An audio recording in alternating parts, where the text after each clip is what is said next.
Bienvenidos, hoy estamos con el filósofo italiano Andrea Colamedeci, la persona que logró el experimento de crear una identidad falsa del autor hongkonés Chan Wei-Jung, el autor del libro Hipnocracia, creado en colaboración con herramientas de la inteligencia artificial. Andrea Colamedeci nació en Roma en 1987, es editor, filósofo, escritor y director de teatro. Es fundador además de Tron, la editorial Factoría Cultural, Librería Teatral y Librería de Galería Nacional de Arte Moderno de Roma. Es creador de los premios italianos de podcast, el Festival de Filosofía de la Triennale de Milán y el Festival de Filosofía de Roma. Es embajador social en 2022 de la Escuela Superior Santa Ana de Pisa. Ha producido y presentado y dirigido varios podcasts, entre ellos School of Philosophy, Novecento, en colaboración con el Parlamento Europeo, el podcast Pensare Europeo. Es profesor de Prompt Thinking en el Instituto Europeo de Diseño de Roma, de herramientas de inteligencia artificial en el Máster de Periodismo de la Universidad de Bolonia y profesor del curso de inteligencia artificial para líderes en la 24 Horas Business School. Es investigador de inteligencia artificial en sistemas de pensamiento en la Universidad de Foggia. Es director filosófico del Festival Pensare Contemporáneo de Piacenza y del Carnaval de Putignano. Usted ideó la identidad del filósofo Chan Wei-Jung, que publicó Hipnocracia bajo este seudónimo, para luego revelar la verdad sobre este experimento de construir un libro con un autor que no existe en colaboración con herramientas de la inteligencia artificial. ¿Qué era lo que quería demostrar? Yo quería crear un libro que fuera a la vez la teoría y la práctica, es decir, una obra que narrara la manipulación que todos estamos sufriendo en este momento y que al mismo tiempo la realizara, y que por tanto fuera por un lado un soporte teórico, que pusiera a la gente en situación de poder estudiar concretamente cómo funciona hoy la hipnocracia y por tanto la manipulación de los estados no ordinarios de conciencia. Por otro lado, sin embargo, no quería hacer un ensayo que terminara en las páginas, sino que produjera a todos los efectos una experiencia práctica, concreta, hipnocrática, es decir, una performance filosófica que fuera al mismo tiempo, precisamente como meta recursiva, también una reflexión crítica sobre la inteligencia artificial hecha a través de un uso crítico de la inteligencia artificial. Soy consciente de que puede sonar complicado, pero para mí era muy importante contar algo que fuera a la vez teoría y práctica, reflexión y experiencia. ¿Inaugura este experimento una nueva forma de hacer filosofía de la mano de la tecnología? No sé si la inaugura, pero estoy seguro que habrá cada vez más. Hay una cuestión fundamental. Yo no le pedí a la inteligencia artificial que escriba este libro por mí. Escribí este libro usando la inteligencia artificial de manera contrastiva, para demostrarme que estaba equivocado, para desafiarme, para romper mis conceptos, para romper mis ideas sobre el mundo, es decir, para asegurarme de que mis teorías fueran puestas a prueba.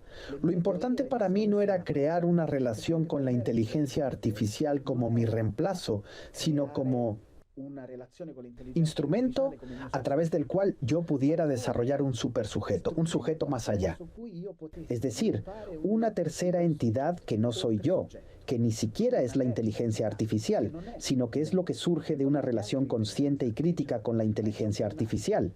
Porque hoy en día, el enorme riesgo es que la mayoría de la gente utiliza la inteligencia artificial de la forma más estúpida posible, que es la forma básica y clara, y que es el uso oracular, que es pedir respuestas.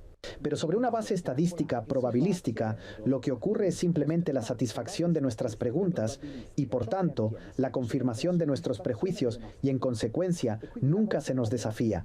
No se produce pensamiento filosófico, sino una homogeneización de pensamientos. El gran reto actual para el pensamiento filosófico, en general para la construcción de conceptos, es utilizar la inteligencia artificial en clave crítica, aprender a utilizar estas herramientas que pronto serán la estructura de nuestra existencia. De una manera nueva, porque de lo contrario nos encontraremos delegando completamente el ejercicio del pensamiento. Tenemos el deber como intelectuales, pensadores, filósofos, periodistas, estudiosos de hacer lo que dice Nam June Paik, que fue un gran artista e investigador en el campo de la tecnología, que dijo: estudio y practico la tecnología para odiarla mejor. Me doy cuenta de que suena casi como una paradoja, pero es extremadamente importante hoy en día para aquellos que hacen filosofía, para desafiarse a sí mismos y desafiar a la inteligencia artificial, poniéndonos en peligro de alguna manera, porque de lo contrario corremos el riesgo de aceptar acríticamente tecnologías que acaban suplantando nuestras facultades. Esto es exactamente lo que dice Tamuz a Tot en el Fedro, en el relato que hace Platón del mito de la escritura, en el que está Tot, que entrega a Tamuz los gramática, las letras, la escritura precisamente, y le dice: Faraón, yo que soy un dios, te entrego la escritura, que es una droga de la memoria, y al mismo tiempo un instrumento para tu sabiduría y la de tus súbditos. Tamuz lo detiene y le dice: querido Dios, tú inventas, pero déjame decidir qué hacer con ella y qué efecto tendrá sobre mis súbditos. La escritura es muy peligrosa, dice Tamuz a Tot, porque engaña pensando que produce memoria y engaña pensando que genera conocimiento. En realidad, produce ignorancia y, por otro lado, produce la ilusión de la memoria. Y lo mismo ocurre con la inteligencia artificial. Es decir, nos arriesgamos a utilizar herramientas con la idea de que mejoran nuestra memoria y aumentan nuestro conocimiento, cuando en realidad solo producen un enorme desconcierto. Hay un gran artista italiano que se llama Carmelo Bene, que tal vez conozcan en Argentina, que dijo una frase extraordinaria sobre esto: el abuso de la información expande la ignorancia con la ilusión de eliminarla. Y para mí, este es un punto fundamental. Si tenemos que hacer una nueva filosofía hoy, y tenemos que hacerla, porque si no lo hacemos pronto, ya no tendremos posibilidad de hacer filosofía, porque perderemos la capacidad de comprender las razones y las formas en que se manifiesta el pensamiento. Así que si aceptamos este reto hoy, debemos tener el valor de utilizar estas herramientas de manera crítica, de manera performativa, incluso desafiante, especialmente desafiante hacia nosotros mismos. Cuéntenos ahora cómo hizo usted para escribir este libro en conjunto con la tecnología. He leído mucho entusiasmo estos días en torno a este proyecto y también ha habido críticas. Una de esas críticas fue: hay críticas inteligentes y críticas estúpidas. He recibido críticas inteligentes y críticas estúpidas. Una de esas críticas que me parece estúpida fue que yo tardaba 1 hora en escribir un capítulo y él escribió este libro en 20 minutos. Pero eso es una locura. Quiero decir, es cierto que si sigues adelante producirás un libro mediocre, pero escribir un buen libro lleva mucho más tiempo que escribirlo a mano. Es decir, se trata de medirse. Se trata, en primer lugar, de escribir las propias reflexiones, de tener una historia, de tener la capacidad de elaborar un pensamiento. Entonces, el primer paso, en mi caso, en el caso de la hipnocracia, fue una pregunta que leí en un periódico italiano. Un periodista se preguntaba: no siempre podemos hablar solo de fascismo. Si hablamos de fascismo, se refería a varios exponentes mundiales. Corremos el riesgo de no entender lo que está pasando. No es que no haya una herencia fascista en todo esto, pero se corre el riesgo de que sea un término que no funciona. Deleuze habla de la filosofía como construcción de conceptos. Entonces, si la filosofía es la construcción de asideros que permitan a las personas aferrarse a la realidad, entonces lo primero que hice fue decir: ¿qué es esta palabra? ¿Cuál es la palabra que mejor describe la forma en que funciona el poder hoy en día? Y empecé a razonarlo, a pensarlo. Luego sometí mis dudas a la máquina, a las dos máquinas, porque lo que hice fue crear un espacio digital dentro del cual dialogué con 2 inteligencias artificiales, con Xiao GPT y con Claude. Xiao GPT es un producto de OpenAI. Claude es un producto de Anthropic. Las conecté, las hice dialogar, las hice colisionar. Lo intentamos, porque así es como se hace filosofía. Hay un pensamiento muy bello de Francis Scott Fitzgerald que dice: la prueba de una inteligencia de primer orden es la capacidad de contener en sí misma pensamientos contradictorios y funcionar bien. Nosotros, en cambio, estamos constantemente habitados por confirmaciones de las cosas que pensamos. En cambio, necesitamos retarnos a nosotros mismos, espolearnos y utilizar la inteligencia artificial de este modo. Así que empecé a buscar la palabra, en primer lugar. ¿Cuál es el concepto que determina este momento? Y en algún momento surgió el concepto concepto de hipnocracia. Se me ocurrió la idea de hipnocracia. Pero a veces me pasaba en estos días cuando hice entrevistas que me preguntaban, sí, pero ¿se te ocurrió a ti o a la máquina? Me llegó, pero nunca me hubiera llegado si no hubiera dialogado con la máquina. Sin ese diálogo, que no es preguntar, sino utilizar un dispositivo para producir una autoría emergente, sin ese diálogo nunca habría podido llegar a ese nombre, nunca se me habría ocurrido. ¿Por qué me puse a prueba?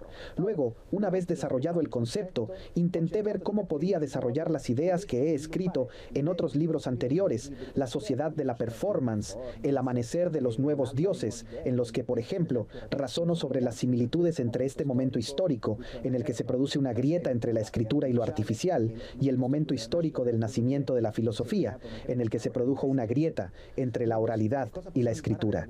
Muy similares. ¿Qué podemos aprender de lo que hicieron Platón y los tan denostados sofistas, que en realidad eran extraordinarios, sobre todo la primera generación de sofistas, para, por ejemplo, hacer ejercicios como la antilogía, que consiste precisamente en ser capaz de plantear tesis contrarias a la propia?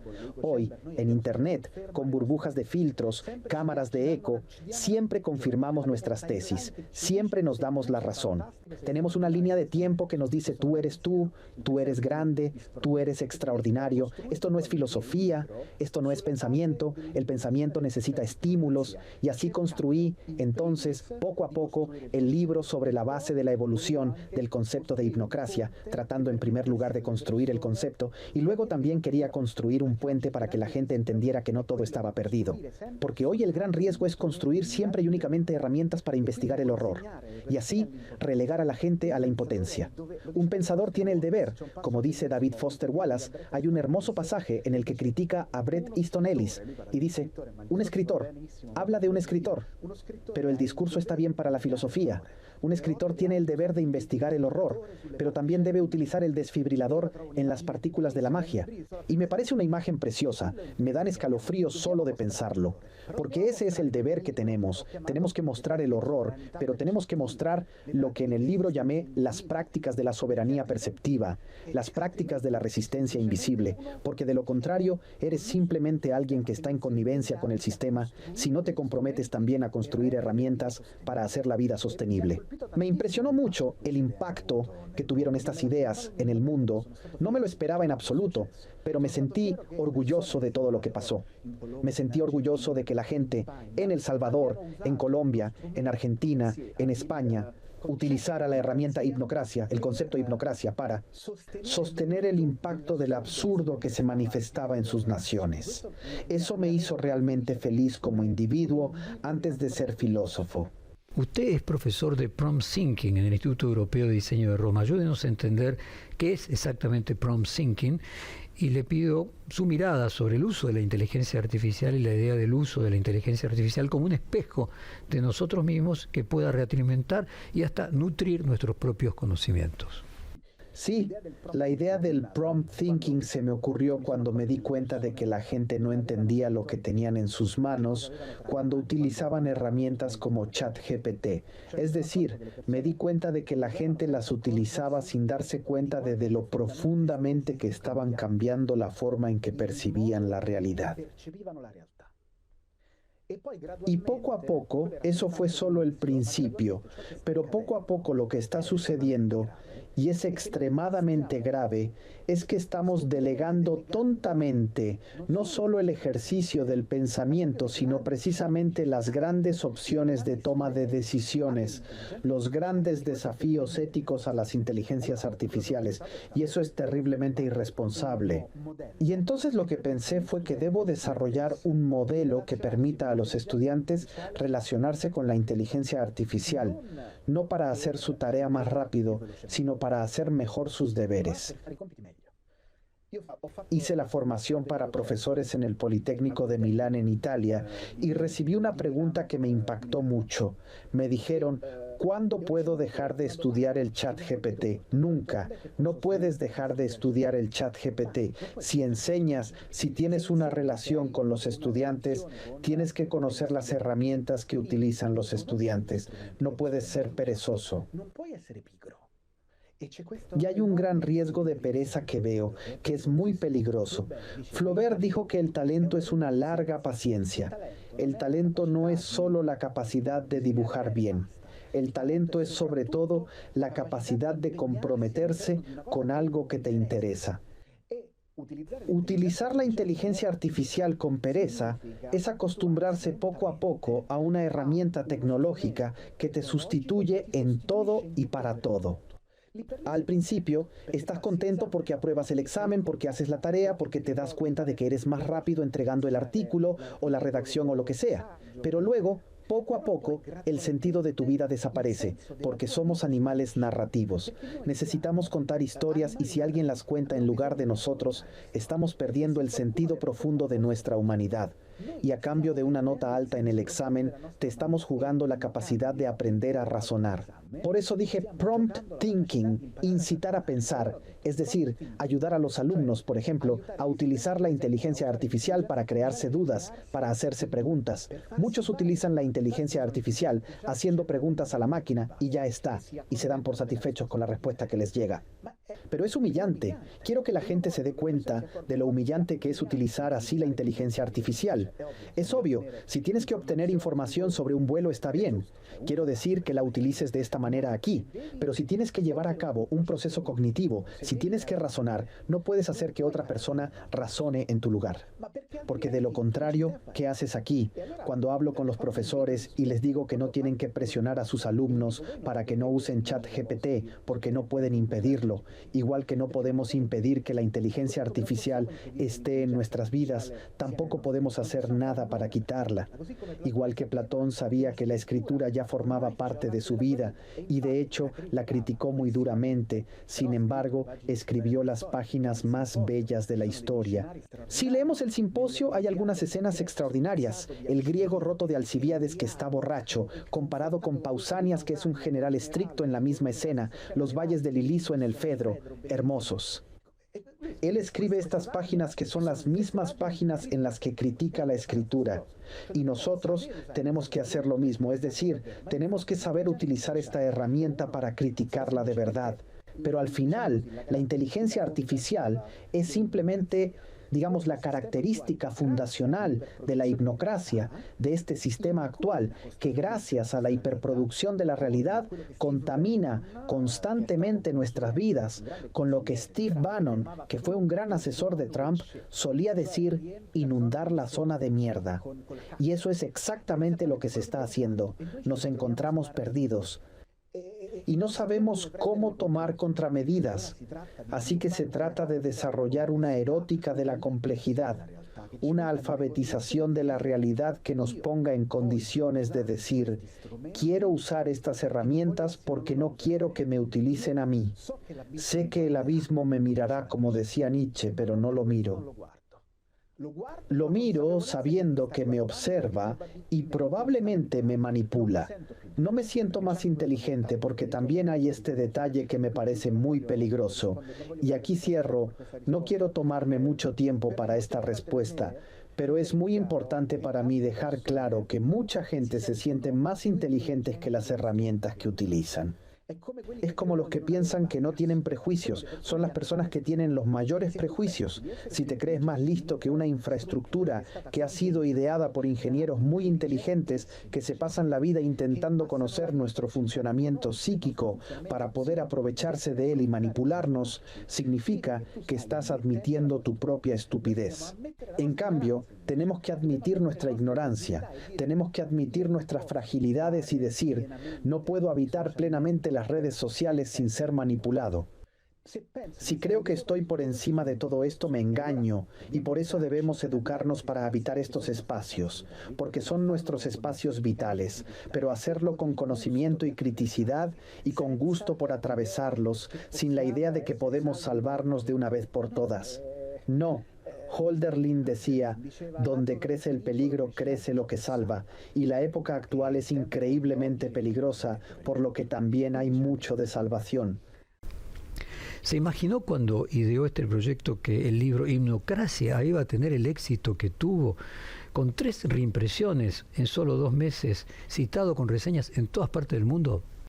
No, y le digo la verdad, la primera tirada de este libro fue de 70 ejemplares numerados. La primera vez que lo mostré al mundo fue un experimento que hice con unas 70 personas.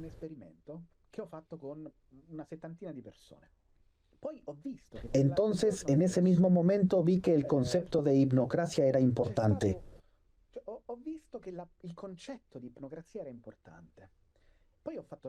Luego hice leer este libro y vi que todo el mundo se estaba volviendo loco. Todo el mundo tenía la sensación de poder atravesar esta época con menos desconcierto. Y ahí dije, aquí algo está pasando, algo interesante está sucediendo aquí. Hay un concepto aquí que puede ser de ayuda, de la que no me atribuyo todo el mérito, porque no podría haber escrito esto sin el apoyo, más bien sin la relación con la inteligencia artificial. Y por eso, cuando vi que se empezaba a hablar de ello en España, en Argentina, en Colombia, en Francia, donde acaba de salir, con un epílogo en el que también cuento el experimento, lo mismo pasará en España, digamos en el mundo anglosajón, tendrás la publicación del libro con el epílogo en el que lo cuentas todo. Nunca hubiera imaginado todo esto, pero creo que es la prueba de que podemos construir historias, narraciones. Hay una historia que me contó Gilles Gressani, que es el director de una revista geopolítica muy importante en Europa. Se llama Le Grand Continent. Es una historia apócrifa, no sabemos si es verdad, pero es muy bonita y voy a aprovechar la ocasión para contarla. Nikita Khrushchev, en el 59, tiene esta reunión con Richard Nixon y le dice, si la gente te habla de un río imaginario, no le dices a la gente que el río no existe, tienes que construir un puente imaginario. Tú non devi dire al popolo che il fiume non esiste. Tu devi costruire un ponte immaginario. Esta frase me parece maravillosa, que tiene muchos niveles de interpretación.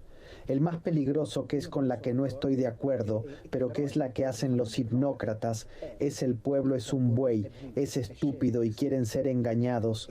Vamos a engañarlos. Pero hay otra lectura posible, es que el pueblo tiene sed, el pueblo quiere agua, el pueblo tiene una emergencia espiritual, porque de eso se trata. Inventemos un puente que les permita utilizar esa agua, que les conecte. Hoy necesitamos el mito, necesitamos contar historias. El riesgo para aquellos que, como nosotros, aman la democracia es que corremos el riesgo de quedar atrapados frente a esta locura perenne de algunos de los grandes hipnócratas de este mundo. Corremos el riesgo de quedarnos pasmados y pasar mucho tiempo comprobando hechos, lo cual está muy bien, pero corre el riesgo de ser una actividad estéril porque nosotros criticamos no solo otra realidad, sino un paradigma de la verdad. Cuando hacemos fact-checking, a la gente de Trump no le afecta en absoluto, porque para ellos el mundo es totalmente diferente. I Trump non vengono minimamente toccati, perché per loro il mondo è totalmente un altro.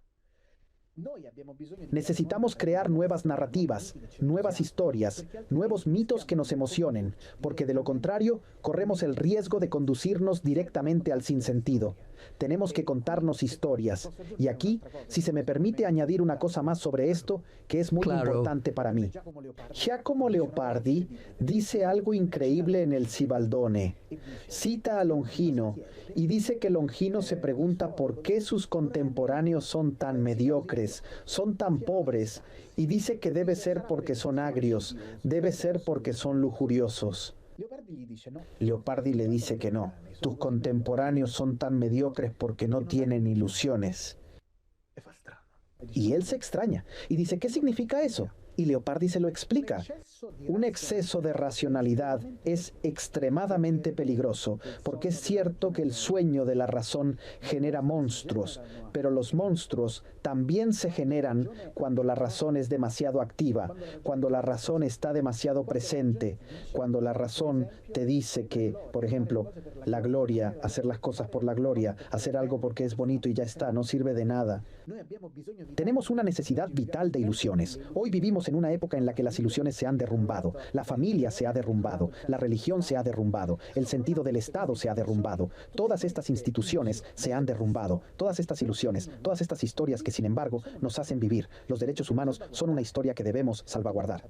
Debemos saber que son una historia, que no existen en la naturaleza, pero es algo que hemos sido capaces de imaginar y que debemos salvaguardar con todo nuestro cuerpo. Y así, cuando estas instituciones se derrumben, porque la sociedad se reinventa, se transforma, debemos tener el valor de reivindicar el amor por las ilusiones.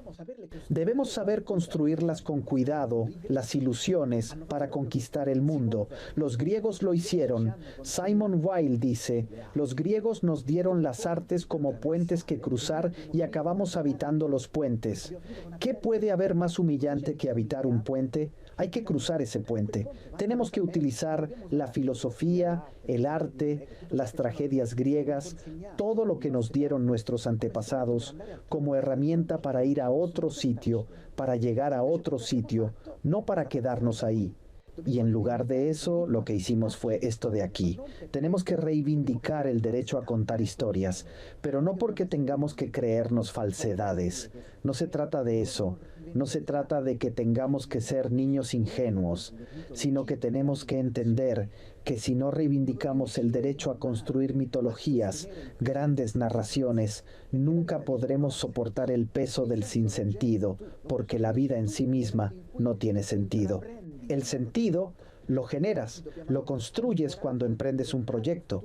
Y hoy debemos tener el coraje de inventar un futuro, porque hay un agujero frente a nosotros en el que debemos poner nuestro coraje para pensar.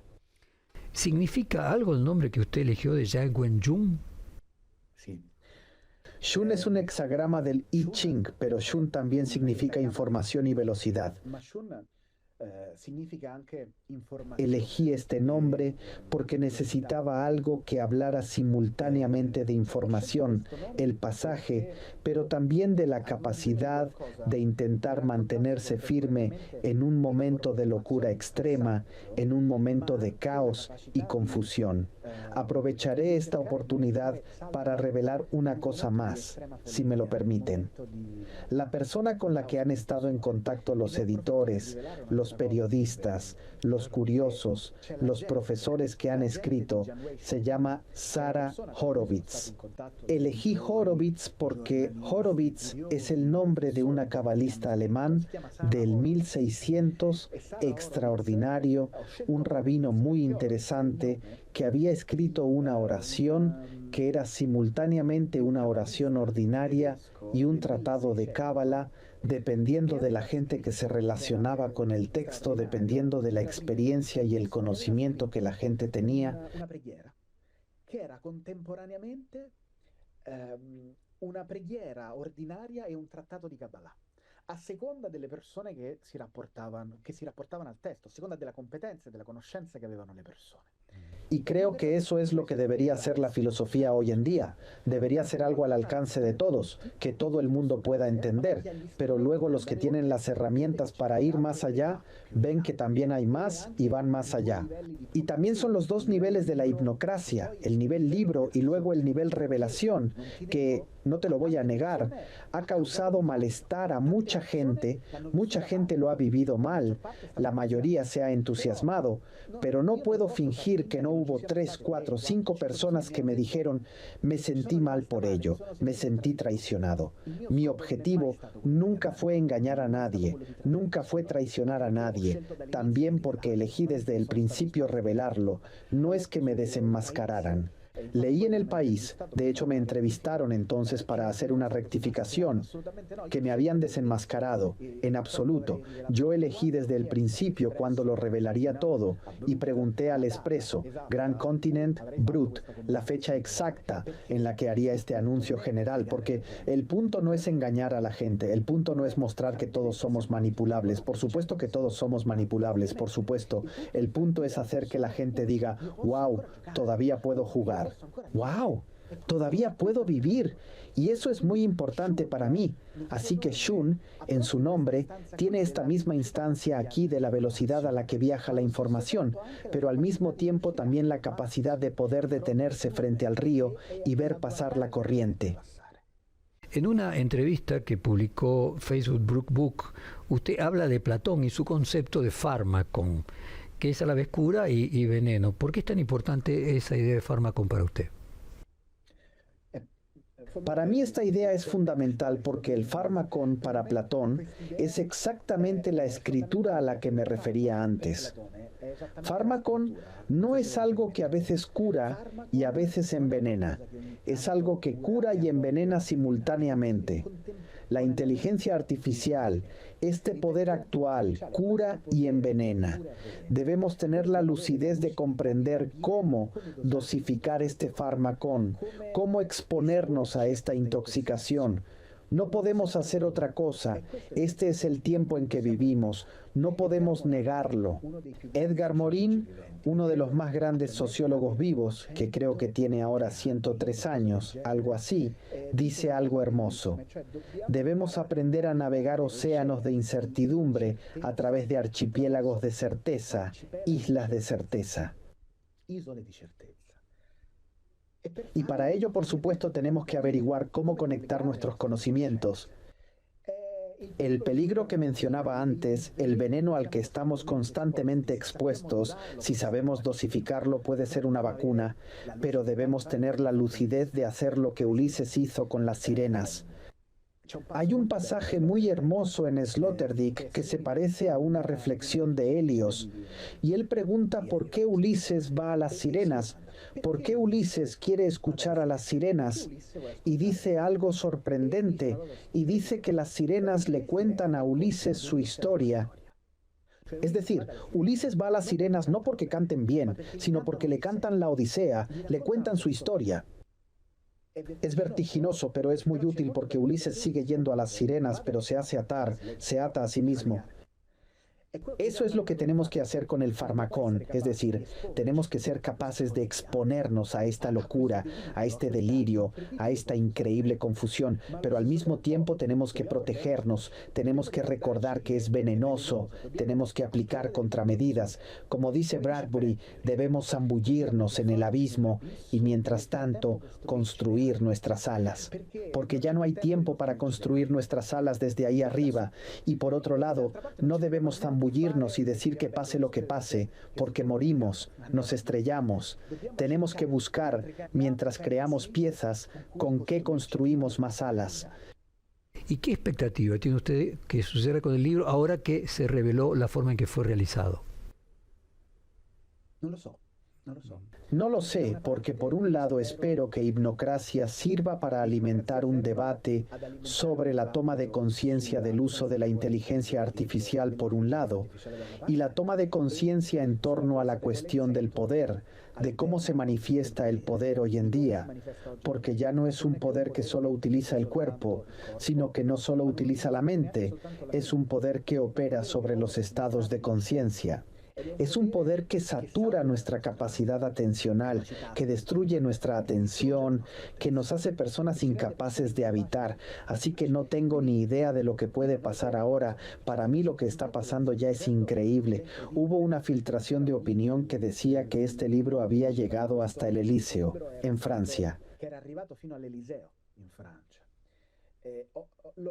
Lo vi comentado por grandes intelectuales y también me sentí honrado por los elogios que me hicieron.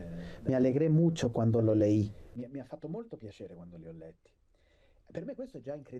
Para mí esto ya es increíble, ya es mucho, porque no creía que este libro fuera a traspasar las fronteras de Italia.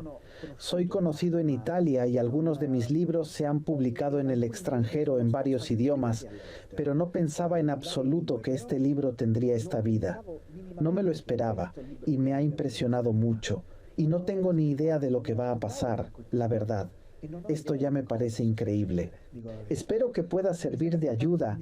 Eso sí, más allá de la vida del libro, espero que luego quien lo tome le siga el juego y no se limite a decir lindas teorías interesantes, sino que diga, ¿qué puedo hacer concretamente? ¿Qué puedo hacer para no estar dentro de este vicio, frente a los aranceles y luego quitar los aranceles y mientras tanto destruir economías. ¿Cómo puedo soportar el peso de esta desvergüenza? Debemos necesariamente problematizar todo esto y organizarnos intelectualmente. Es imprescindible salir a la calle, pero hay que salir a la calle con ideas nuevas, y estas ideas nuevas, en mi opinión, no vienen solo de la crítica, sino de la construcción de esa soberanía perceptiva, que para mí es uno de los conceptos fundamentales del libro. Porque no significa decir yo tengo una verdad y la voy a proteger hasta que me muera, sino que significa decir, independientemente de la realidad que se me presente, que se me muestre, yo voy a permanecer lúcido, porque no voy a ser parte de un sistema manipulador que esté basado en el deseo de complacerme.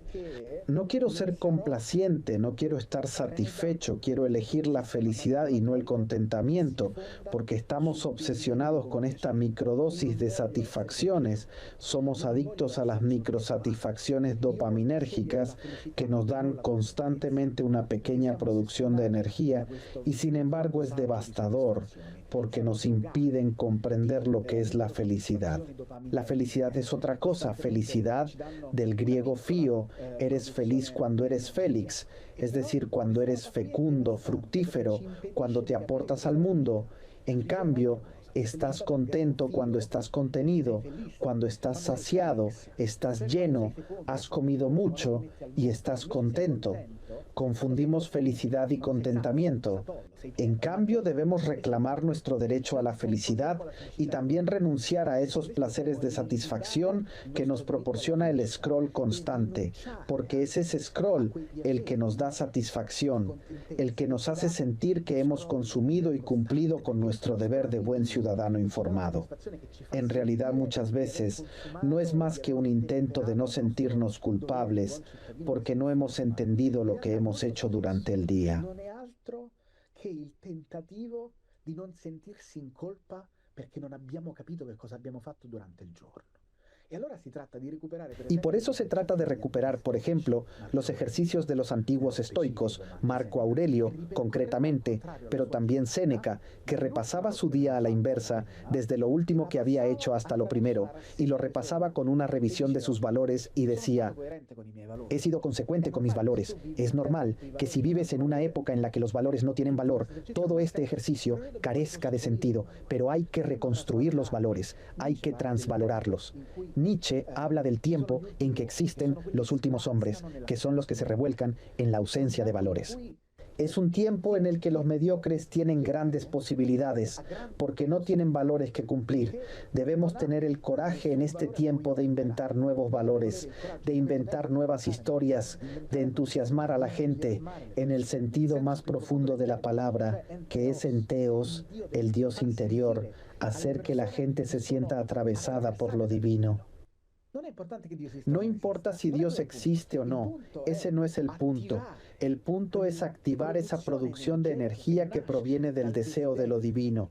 Como decía Cioran, un gran escritor francés, a veces tengo ganas de inventar a Dios solo para tener a quien culpar. Esta perspectiva me parece muy interesante. Andrea, vamos a hacer una pausa por unos avisos comerciales y volvemos de aquí a poquito.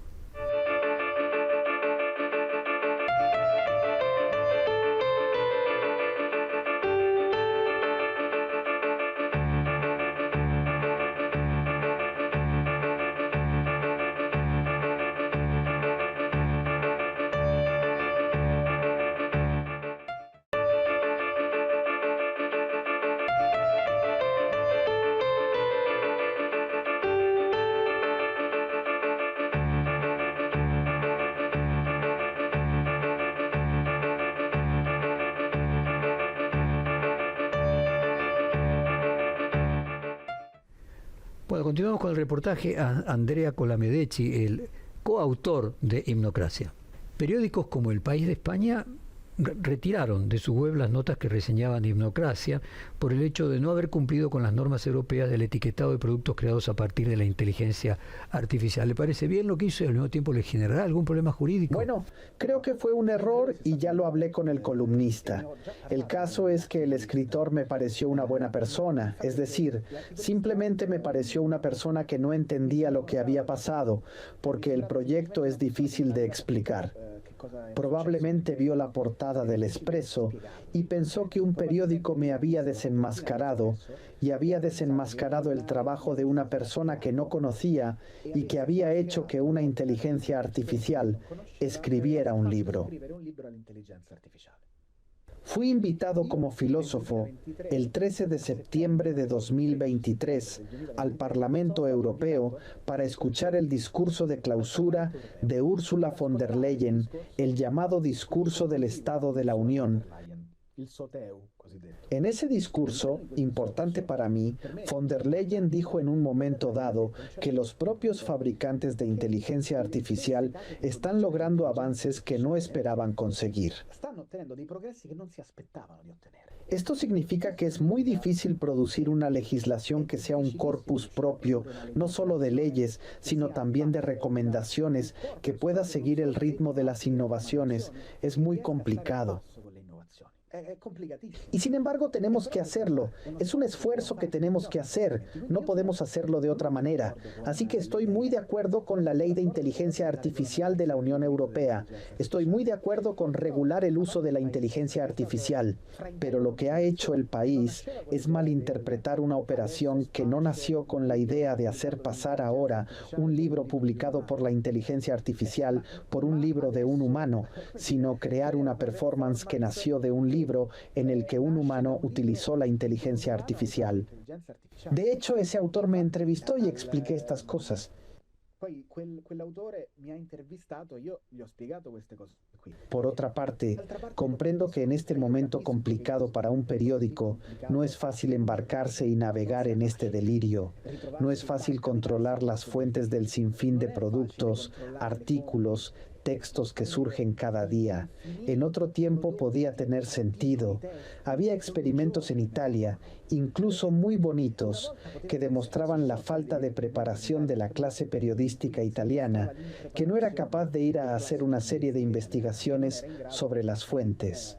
Ahora bien, una performance de ese tipo, en mi opinión, sería perjudicial. Poner a prueba la capacidad de un periodista hoy sería violento, en lo que a mí respecta, porque un periodista de hoy es una clase que se encuentra en una situación desesperada. En primer lugar, porque están mal pagados en todo el mundo.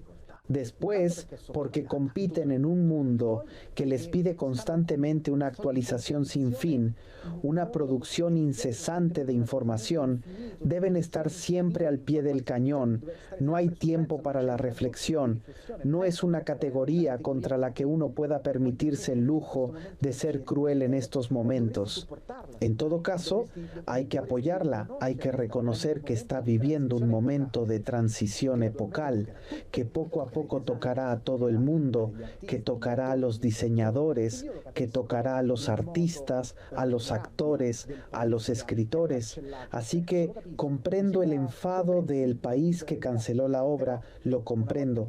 Me parece comprensible, a decir verdad, pero una vez que luego se sepa la verdad, espero que atesoren esto para reflexionar sobre lo que es hoy la inteligencia artificial. Porque no todo lo que utiliza inteligencia artificial es, digamos, deplorable. Y por otro lado, el otro gran problema es que eliminar un artículo es algo que tiene que hacerse con cuidado, porque a lo mejor ese artículo se puede contextualizar, se puede criticar, porque hacerlo corre el riesgo de ser un movimiento realmente en línea, realmente demasiado en línea con este tiempo. Hay que tomarse la complejidad de complicar las cosas, hay que tomarse el tiempo de mirarlo en su conjunto. Es fácil pulsar borrar, no cuesta nada. Es difícil de explicar realmente. Es difícil decir, he hecho esto, míralo, porque no desaparece así como así. Si estaba en papel no puedes borrarlo. Tenemos la ilusión de que las cosas se pueden borrar, pero no es así. Para mí habría sido importante que ese artículo permaneciera. Por supuesto lo tengo en PDF, así que el artículo de alguna manera permaneció. Pero incluso así, en mi opinión, se podría haber hecho un esfuerzo extra. Además de la entrevista directa que me hicieron, se podría haber hecho el esfuerzo de decir por qué lo cancelamos. Al fin y al cabo, no borraron algo escrito con inteligencia artificial, no borraron algo mío, borraron algo suyo, borraron elogios hechos a una obra. Pero si esa obra es buena, los elogios siguen siendo válidos. Aunque la hubiera escrito yo, ahora aquí estoy diciendo una paradoja, ¿no? Aunque la hubiera escrito enteramente una máquina.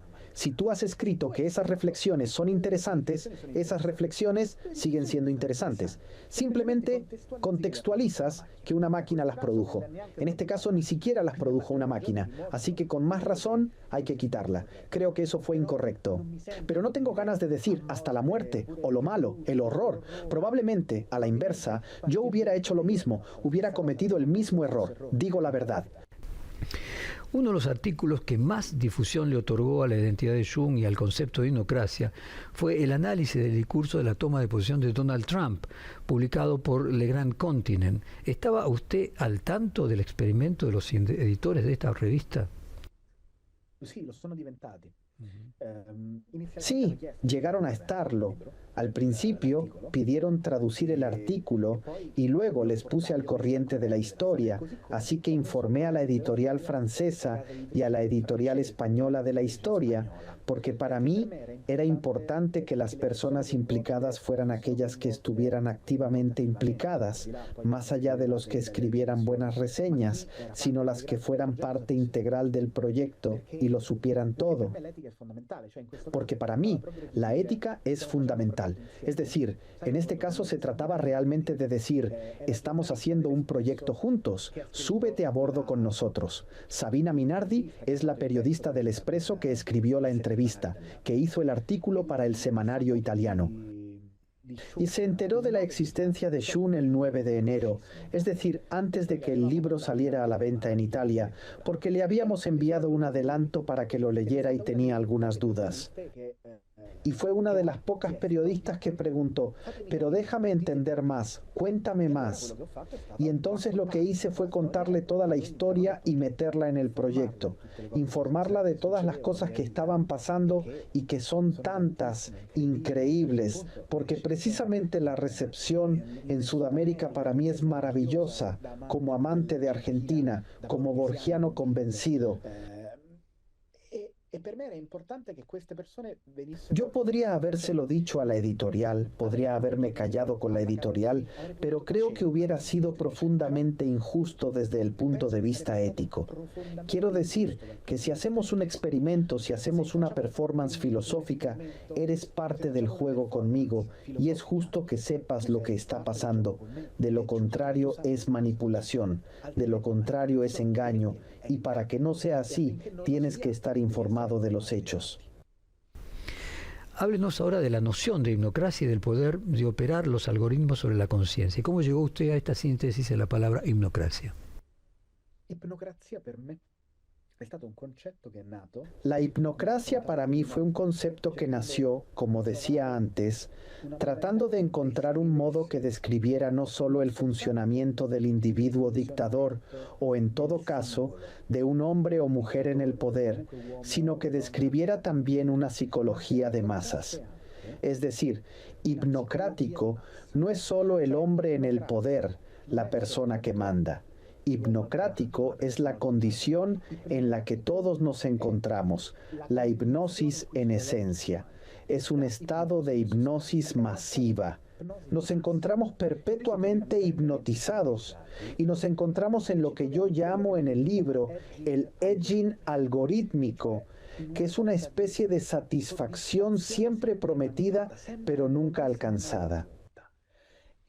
Elon Musk funciona exactamente in questo modo, cioè ti dice Y Elon Musk trabaja exactamente de esta manera, es decir, te dice que vamos a llegar a Marte, vamos a poner chips en tu cerebro, los coches serán de autoconducción. No es importante que estas cosas sucedan realmente. Lo que está en juego es el hecho de que siempre vivimos dentro de promesas, como la inteligencia artificial general. Llegará. O que vivimos constantemente dentro de este sistema hipnocrático que nos hipnotiza mediante la producción constante de estados no ordinarios de conciencia. ¿Qué significa esto? Intentemos verlo mejor. Por estado no ordinario de conciencia entiendo lo que en el libro llamo transalgorítmico o metatrans. Metatrans tiene que ver con la no suspensión de la incredulidad. Cuando vemos una película practicamos la suspensión de la incredulidad, es decir, decimos, me creo esta historia, estoy viendo una película y no me paro a pensar que hay un actor, que detrás hay cámaras filmándolo, que hay luces, que hay alguien que lo editó. Aquí no pienso en eso. Tengo la suspensión de la incredulidad. Pero en la metatrans estamos simultáneamente en la escena y fuera de la escena. Somos constantemente conscientes de la ficción y sin embargo no podemos evitar creerla. Y esta situación es psicológicamente devastadora. Es lo que ocurre, por ejemplo, cuando hablamos con el chat GPT y sabemos que no hay conciencia detrás. Pero hay una certeza, imaginamos que tiene emociones, le hablamos como si tuviera la capacidad de poder sentir algo humano. Sabemos que no es así y sin embargo no podemos evitarlo. La infraestructura tecnológica de nuestro tiempo tiene el gran mérito de ponernos en contacto unos con otros, pero el gran demérito de no responder nunca a la pregunta de por qué debemos ponernos en contacto. Porque la posibilidad de poder llegar a alguien o a algo corre el riesgo de ser una enorme carga para la conciencia.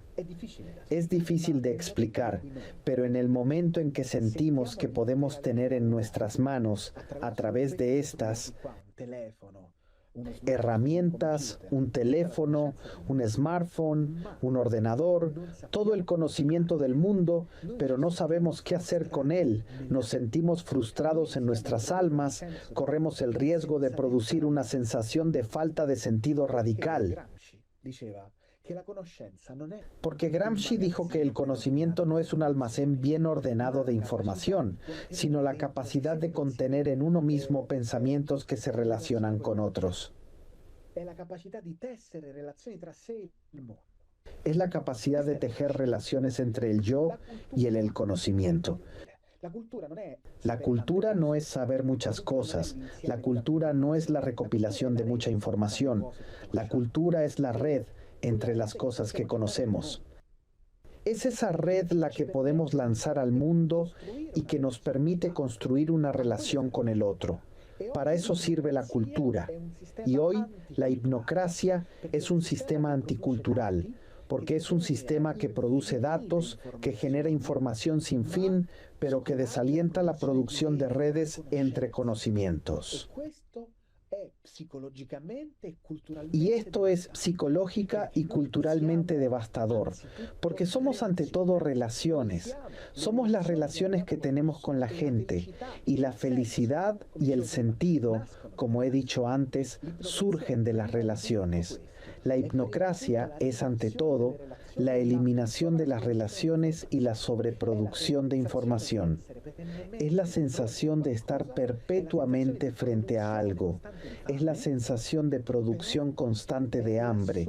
Sin embargo, es la falta absoluta de sentido. En su lugar, tenemos que utilizar estas herramientas de una manera innovadora. Ahora están a nuestro alrededor. No podemos engañarnos, pero debemos tener cuidado de no ser ni tecnófobos, es decir, aterrorizados por la tecnología, ni tecnoentusiastas. Tenemos que desarrollar una tercera posición que frente a los discursos hipnocráticos de Trump, que evidentemente promete lo impromisible por un lado y luego suscita constantemente nuestra indignación por otro, específicamente para convertirnos en espectadores perennes, tengamos la lucidez de abstenernos de este juego, de no seguirle el juego y de sentir el gusto por la profundidad. Eso es lo que falta hoy, falta el gusto por la profundidad. ¿Te sientes estúpido si tienes ganas de profundizar en algo? ¿Qué te importa? Pero no, sino pasar al siguiente dato. Borges Entlón, Ucbar Orbis Tertius, termina diciendo, y seguiré traduciendo por mí mismo lo que veo, el orboreal, para una traducción que nunca publicaré. Toma ese tiempo perdido, toma ese tiempo vacío, recupera el derecho a lo inútil, a lo pretendidamente inútil, simplemente porque la filosofía es inútil, porque no le sirve a nadie. Ese es el punto. Pensar no tiene por qué ser algo que utilicemos a la fuerza para lograr un resultado. Pensar es pensar por el mero hecho de pensar. Esto es lo que dice Nietzsche cuando habla de la vida como un experimento de conocimiento. Y continúa diciendo que con este principio en el corazón no solo podemos vivir con alegría, sino también reír con alegría. Usted o Jiang Wei-jun dicen textualmente, en la óptica hipnocrática el tiempo mismo se vuelve maleable bajo la fuerza de la sugestión. Se transforma en un espacio psíquico que puede ser manipulado a voluntad. ¿Podría usted ampliarnos esta idea para compartirla con la audiencia? Certo. Il tempo viene spazializzato. Significa in sostanza che in questa immagine el tiempo se espacializa. Básicamente significa que en esta imagen, que en cierto modo es onírica, puede parecer compleja, pero en realidad es mucho más simple de lo que parece. Lo que Shun está diciendo en ese momento, lo que estoy diciendo a través de Shun, es que habitamos un tiempo que está perpetuamente marcado por el algoritmo. La mayoría de nuestros días se abren con el teléfono y se cierran con el teléfono. De este modo no estamos simplemente directamente en el ágora, en el espacio público. Estamos habitando inmediatamente un tiempo digital. I greci distinguevano il tempo cronologico dal tempo cairologico. Los griegos distinguían el tiempo cronológico del cairológico. Es la distinción que hacía Roberto Calasso, uno de los más grandes escritores de la literatura italiana y editor de Adelphi, entre lo digital y lo analógico. Y sostenía que la diferencia era la que hay entre lo continuo y lo discreto. Y que hoy en día tenemos una increíble dificultad para distinguir, es decir, la diferencia que hay entre la música en MP3 y vinilo. No se trata de ser nostálgico, se trata de entender solo la diferencia que hay entre el tiempo reproducido en el espacio físico y el tiempo reproducido en el espacio digital. Dicho de otro modo, ¿cómo funciona un disco de vinilo? Un disco de vinilo tiene una aguja que se mueve sobre surcos que están hechos de manera digital. La imagen digital está hecha de píxeles. El MP3 digital está hecho de bytes, que son estados discretos, que son digitales, que no son algo que es infinito. Que sono stati discreti, che sono digitali, che non sono qualcosa che è infinito. Borges dice, non hai il rigore degli scacchisti ma degli angeli, la verità. Borges dice, no tienen el rigor de los ajedrecistas, sino el de los ángeles, la verdad. El mundo tiene el rigor de los ángeles. El metaverso, la inteligencia artificial, la hipnocracia, tiene el rigor de los jugadores de ajedrez. No podemos contentarnos con el rigor de los ajedrecistas. No podemos saciarnos de él. El tiempo cronológico es la intemporalidad de los instantes. Cronos, en el sentido de que cada momento es igual al siguiente, y así podemos engañarnos pensando que cada momento es idéntico. Pero hay una historia muy bonita que cuenta. ¿Cómo se llama? Un historiador muy grande cuyo nombre desgraciadamente se me escapa, espero que me venga a la mente, extraordinario, que básicamente dice que en las fábricas los relojes se ponían muy tarde porque al principio los empleados, los obreros no tenían relojes. Non avevano gli orologi. È l'autore del Secolo Breve. Come si chiama l'autore del Secolo Breve? Accidenti, non mi ricordo. Fatto sta che Es el autor del siglo corto. ¿Cómo se llama el autor del siglo corto? No me acuerdo. Dice que los trabajadores no tenían relojes y que por lo tanto el descanso de los trabajadores estaba regulado por los productores, por los propietarios, que cambiaban la hora, la movían, hacían que las agujas fueran más deprisa, porque ninguno de ellos tenía un reloj personal que controlar. Es una imagen poderosa, realmente hermosa en ese sentido. Y así lo que podemos hacer hoy es entender la diferencia entre el tiempo cronológico y el tiempo Hobsbawm se llama, es Eric Hobsbawm, me vino a la mente, me alegro. Era imperdonable no acordarse de uno de los más grandes historiadores, lo siento, pero el tiempo cairológico es el tiempo con el que somos capaces de distinguir lo distintivo de cada momento, es decir, somos capaces de entender que cada instante es diferente. Si entiendes que cada instante es diferente, puedes proteger el instante de ser manipulado.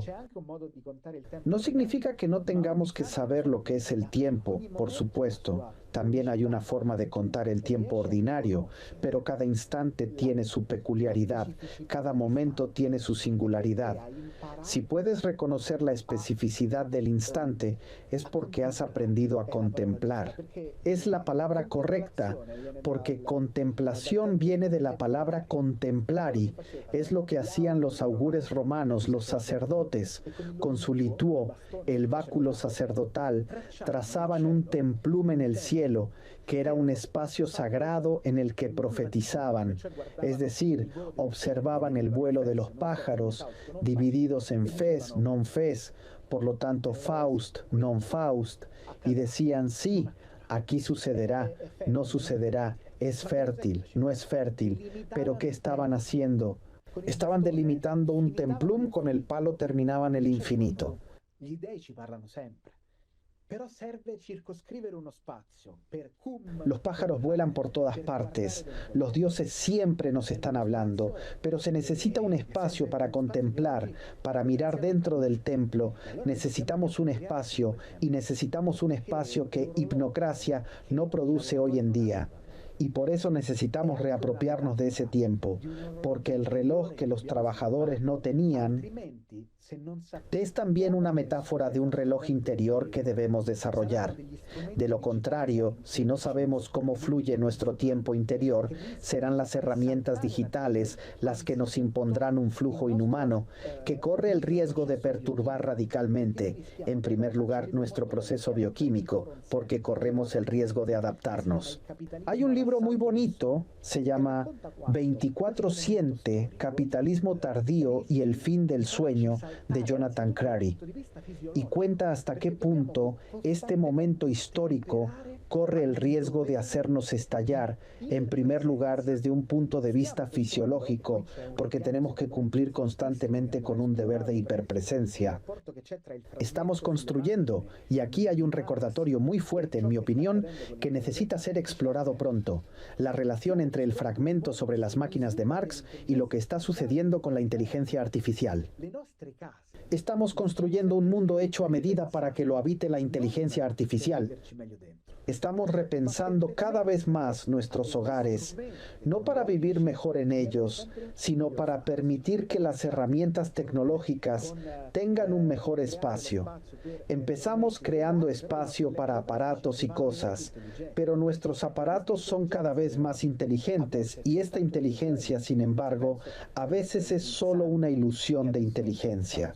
Pienso, por ejemplo, en los botones que ahora se están volviendo muy populares en Estados Estados Unidos, los botones que pones en la heladera y que te envían directamente el pedido del producto que has terminado. Esto me parece increíblemente humillante para el ser humano. Quiero ser yo quien elija lo que compro y lo que no compro. No quiero delegarlo en un botón, pero no porque me sienta humillado, porque soy orgulloso, sino porque quiero elegir lo que quiero.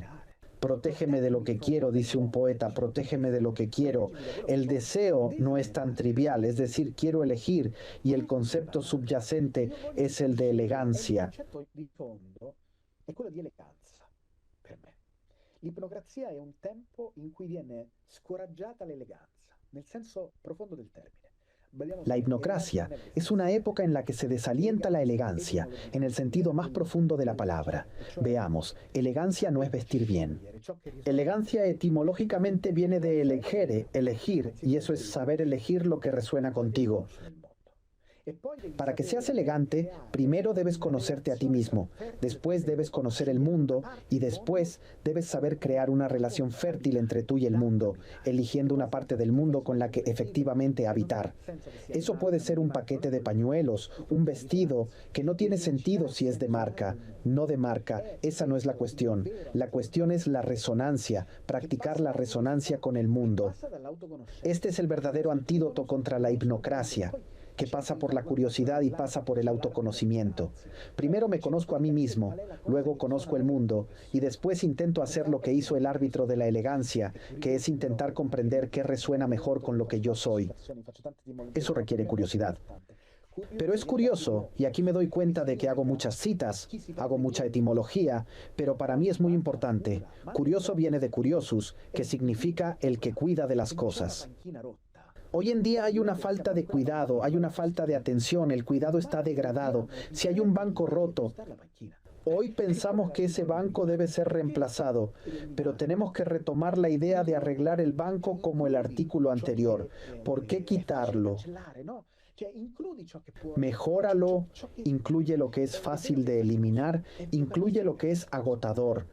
Entiendo que es agotador, pero somos los jardineros del mundo, tenemos el deber de cuidar el mundo. En cambio, tenemos esta ansiedad, que es una ansiedad trágica, la ansiedad trágica de Trump y Musk, que se deriva de su incapacidad para abrazar la muerte. El transhumanismo, el largoplacismo, estas grandes ideologías detrás de la gente que actualmente está en el poder en varias partes del mundo, son ideologías deprimidas, trágicas, porque son incapaces de abrazar la muerte. La vida, el hecho de que estemos acabados, no es una desgracia, es una fortuna, es una herramienta filosófica muy poderosa que produce lo que Heidegger llama angustia, que te hace darte cuenta de que puedes diseñar tu vida.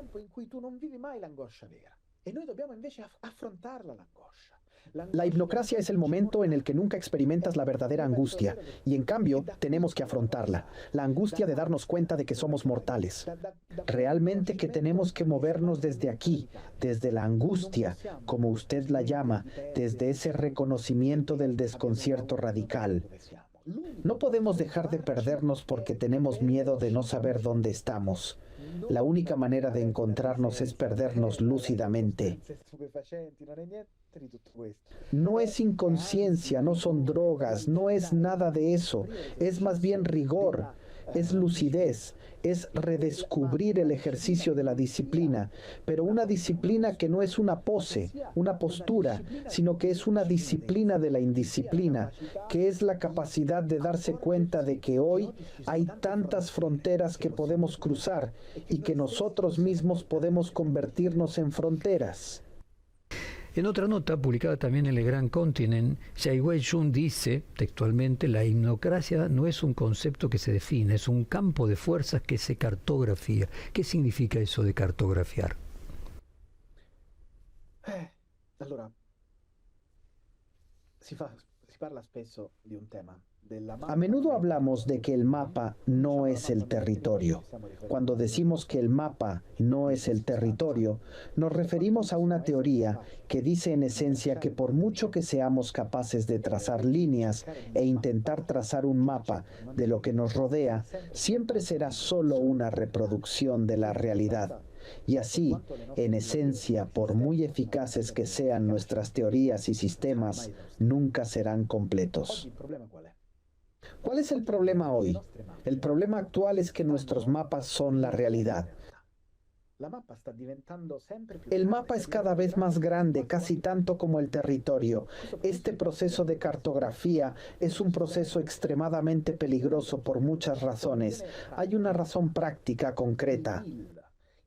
El PIB, el Producto Interior, el gasto de nuestros estados siempre será mayor en función del consumo energético de la tecnología, concretamente de la inteligencia artificial, pero no solo.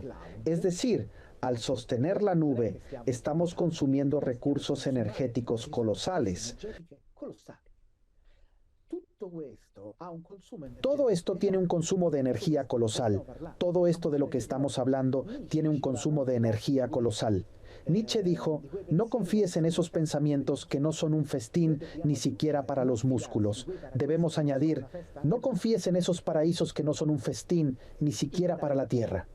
El metaverso, la inteligencia artificial, Internet, no son solo flujos de datos, son servidores, son almacenamientos gigantescos, son cables submarinos, son infraestructuras colosales que consumen cantidades incalculables de energía constantemente, que estamos drenando de un sistema y por lo tanto le estamos quitando energía para sostener el mapa. Stiamo quindi togliendo al territorio energia per sostenere la mappa. Questo è proprio stupido. Esto es simplemente estúpido. Quiero decir que este proceso de cartografiado constante también se deriva de la incapacidad de poder habitar el territorio con serenidad. Es como si experimentáramos una especie de disforia de especie, como si desde la aparición de la conciencia, una parte de la humanidad, la parte más depredadora, hubiera empezado a ser incapaz de vivir con la idea de que morimos, con la idea de que la vida no tiene sentido, sino que se construye el sentido, pero no viene dado de entrada, y con la idea de que no hay nada que ganar. Igual que no hay nada que descubrir que ya esté inventado, no hay nada que ganar. Vivir con esta conciencia es devastador. Me doy cuenta de ello, pero también es muy liberador si lo llevas hasta el final. Esto para mí es cartografía, para mí es este ejercicio constante de crear una conciencia colectiva que de alguna manera nos confronta con la posibilidad de tener algún tipo de respuesta a por qué estamos aquí. ¿Por qué? Porque somos incapaces de vivir con el hecho de que no hay un porqué, no hay un porqué estamos aquí. No lo hay, no lo hay. No quiero decir esta cosa bastante trágica, lo diré de todos modos, pero cuando Remida va tras Sileno, un Aristóteles apócrifo lo cuenta y dice, y Remida va a pedirle la verdad a Sileno y éste huye al bosque. Luego al final Remida logra atraparlo y Sileno le dice, miserable y efímera raza, hija del azar y del castigo, ¿por qué quieres saber lo que es mejor que no sepas? Lo mejor para ti es no ser nada. Lo segundo mejor para ti es morir pronto. Ahora bien, me doy cuenta de que esto suena a nota trágica, pero los griegos sabían vivir con esta realidad y vivían exactamente como Platón conocía los dramas de escribir y escribir. Tenemos que vivir con el sinsentido de la vida, con el arte, con la política, con el activismo, con la filosofía, con la literatura, con la música, que no son herramientas para ocultar, son herramientas para hacer sostenible el sinsentido. En cambio, este proceso de mapeo es un proceso mediante el cual tratamos desesperadamente de condensar todo nuestro conocimiento para que nos diga, aquí está, aquí viene la respuesta, ahora entendemos por qué estamos aquí. No puedes entenderlo porque no hay ninguna razón por la que estés aquí, no la hay y está bien. En el análisis del discurso de Trump que hace de Jung en el artículo publicado en Le Grand Continent, dice textualmente: el discurso alcanza su cúspide meta hipnótica cuando Trump declara: en Estados Unidos lo imposible es lo mejor que hacemos. Y luego dice que los progresistas permanecen atrapados en una jaula epistemológica fatal. Me gusta mucho esta idea metafórica de una jaula epistemológica y la incapacidad del progresismo para contrarrestar el discurso de extrema derecha. ¿Qué es exactamente una jaula epistemológica? Ok. El punto es que, dice Carlos Castaneda, que fue un gran filósofo, que pasa por ser solo un novelista, un poco friki, un poco raro. En realidad, para mí, Carlos Castaneda fue un gran filósofo, pero luego su genealogía es evidente, porque detrás de él se siente fuertemente a Milton Erickson, pero sobre todo se siente a Harold Garfinkel, que fue su profesor en la UCLA de etnometodología. Che è stato il suo professore alla UCLA di etnometodologia. La etnometodología es una disciplina muy poco conocida en el mundo, pero muy interesante, que trata de romper la realidad. Se trata de romper ejercicios que él enseñaba, y Carlos Castaneda creaba mundos ficticios, narrativos, en los que ponía en práctica las teorías de su maestro. Se trata de lo siguiente: una de las principales teorías es precisamente la de la ruptura de la realidad, es decir, la ruptura de la coraza epistemológica, de la jaula epistemológica. Lo que le dice a Garfinkel es lo que hace hacer a sus alumnos. Empecemos por aquí. Lo que Garfinkel hace hacer a sus alumnos es hermoso. Quiero decir, él envía a sus estudiantes a una calle, por ejemplo, y les dice: paren a un transeúnte y pregúntenle qué hora es. Cuando él te responda: es mediodía, tú le respondes qué hora es. O vas a un restaurante, tratas a una persona normal como si fuera el camarero. O cuando te preguntan si estás cansado, preguntas qué significa cansado. Cuando ti chiedono sei stanco, chiedi che significa stanco. Es decir, rompes el pacto narrativo de que todos nos entendemos constantemente. Uno de los grandes y extraordinarios inventos del neoliberalismo ha sido el de ponerse como superación de las ideologías. Quello di porsi come superamento delle ideologie. El neoliberalismo se plantea a sí mismo como lo que sucede tras el fin de la ideología y que por tanto genera una no necesidad de ideología, pero el neoliberalismo es una ideología. Un marco narrativo es un dispositivo epistemológico con el que interpretamos la realidad y te dice que no hay alternativa. No hay alternativa tácitamente. Es la única manera de interpretar la realidad. Cuando hablamos de jaula epistemológica, estamos diciendo que habitamos constantemente un mundo que nos dice que las herramientas que nos da para interpretarlo son las únicas verdaderas y las únicas correctas, y que en consecuencia no tiene sentido cuestionarlas. Porque si las cuestionamos, lo que ocurre es que la realidad se derrumba. Pero eso no es cierto, simplemente se derrumba un sistema. Como dice Mark Fisher, es más fácil imaginar el fin del mundo que el fin del capitalismo. Y en cambio debemos tener el coraje de pensarlo, el fin del capitalismo. Entre otras cosas, porque es el propio capitalismo el que necesita pensar en su continuación. De lo contrario, corre el riesgo de ser un animal en agonía.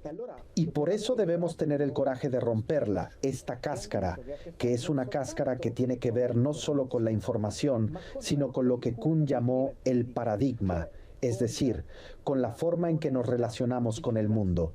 Por otra parte, ha cambiado varias veces, especialmente hace poco salió un texto que revisa el concepto de paradigma kuhniano, pero básicamente lo que me gustaría decir en esta ocasión es que tenemos la oportunidad de desarrollar nuevas perspectivas sobre el conocimiento, y para ello tenemos que utilizar los instrumentos del poder. No podemos retirarnos de la lucha, pero debemos tener cuidado de que nuestra percepción no se deje engañar por el hecho de que el poder solo reside donde está. El poder también reside en la forma en que hemos aprendido a pensar sobre el mundo. El poder reside en la idea de que calificamos a las personas según un ranking, según categorías que nos hacen pensar que alguien puede tener 3 o 4 estrellas, en la idea de que constantemente nos sentimos con derecho a emitir juicios de valor sobre las personas.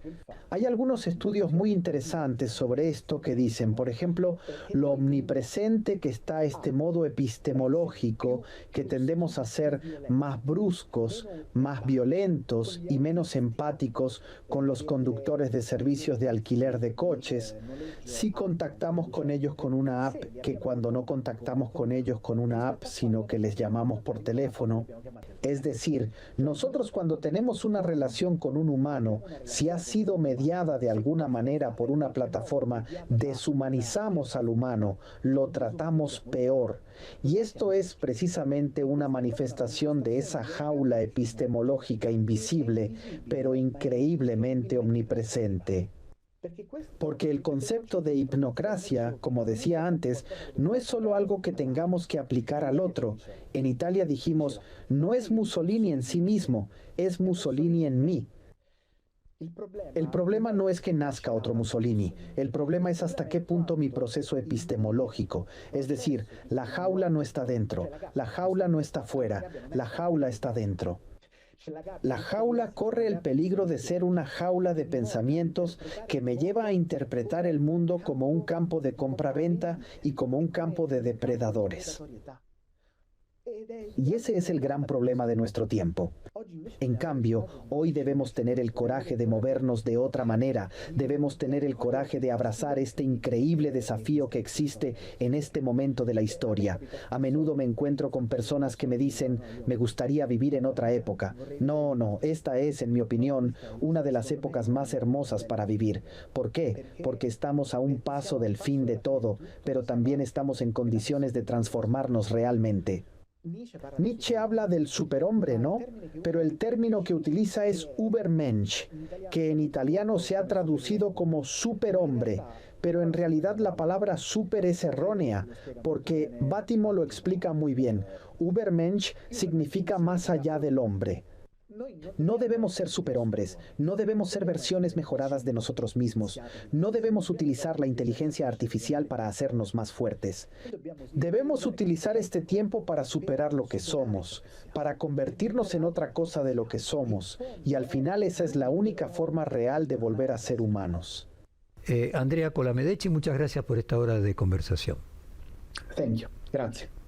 Gracias.